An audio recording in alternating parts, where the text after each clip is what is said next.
The hallway echoed with laughter, not the joyful kind, but the cruel kind that made your stomach twist.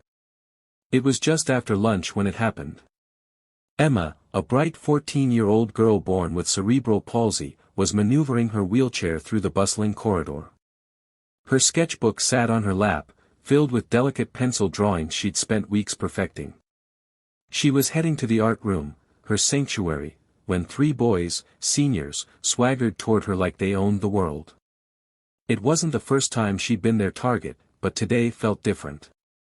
One of them, Kyle, the tallest, accidentally bumped into her, knocking the sketchbook from her lap. The second, Marcus, snatched it up and flipped through the pages, mocking her work. The third, Danny, delivered the final blow. He shoved the wheelchair from behind. Emma's arms flailed, and before anyone could react, she was on the floor, her wheelchair tipped sideways, her sketches scattered like fallen leaves. For a split second, everything stopped. Some students glanced over and turned away. Others chuckled nervously. Not one person stepped in. Except for one.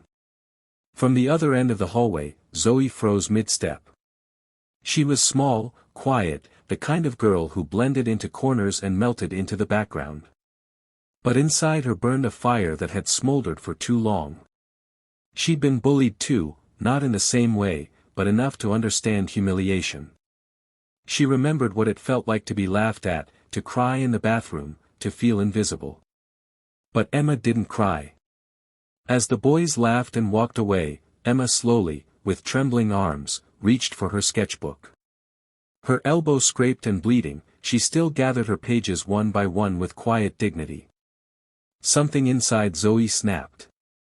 30 minutes later, Zoe stood outside the principal's office, not because she'd done anything wrong, but because she refused to be silent anymore. In her hands, she held a printed copy of the school's anti-bullying policy, marked with notes and screenshots she had gathered from students' phones. She'd spent that half-hour collecting evidence, names, and even a short video someone had filmed of the incident. She didn't care that it would make her unpopular.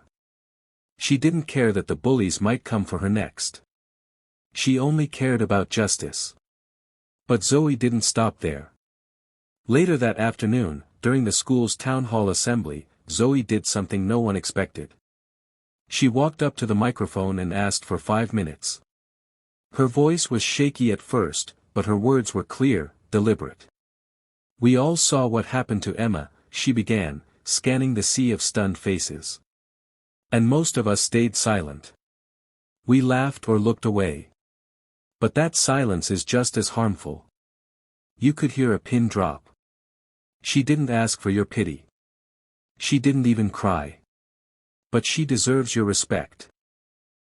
We talk about kindness all the time in posters and pep rallies, but what about action? What about courage?" Teachers blinked in disbelief. Students shifted uncomfortably in their seats. But a few, just a few, leaned forward. Zoe continued, voice growing stronger, "I used to think staying quiet kept me safe. But watching Emma crawl on the floor for her art made me realize, I don't want to be safe if it means losing my voice. If standing up means standing alone, I'll do it anyway." There was a pause. Then someone clapped. Another followed. Soon, the auditorium was erupting in applause. The next day, something remarkable happened. Emma arrived at school to find a folded note in her locker. It read, "Your art is beautiful. I'm sorry for yesterday. You inspired me." It wasn't signed. But the day after that, someone sat beside her in the cafeteria for the first time in weeks, then another. Then a teacher hung one of her sketches in the hallway. And then came the art scholarship application sent by the counselor, just in case she wanted to try. But perhaps most touching was what happened 2 weeks later. A new club was announced, the Brave Ones, a student-led support group for those who had experienced bullying or wanted to stand up for others. It was Zoe's idea, but Emma was the first to sign up. The bullies were suspended, and one of them, Marcus, approached Emma after returning.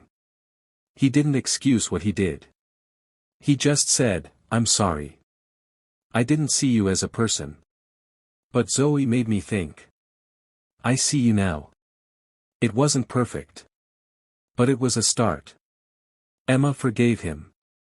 Sometimes, change doesn't come from the strong or the loud, it comes from the quiet girl who finally decides she's had enough.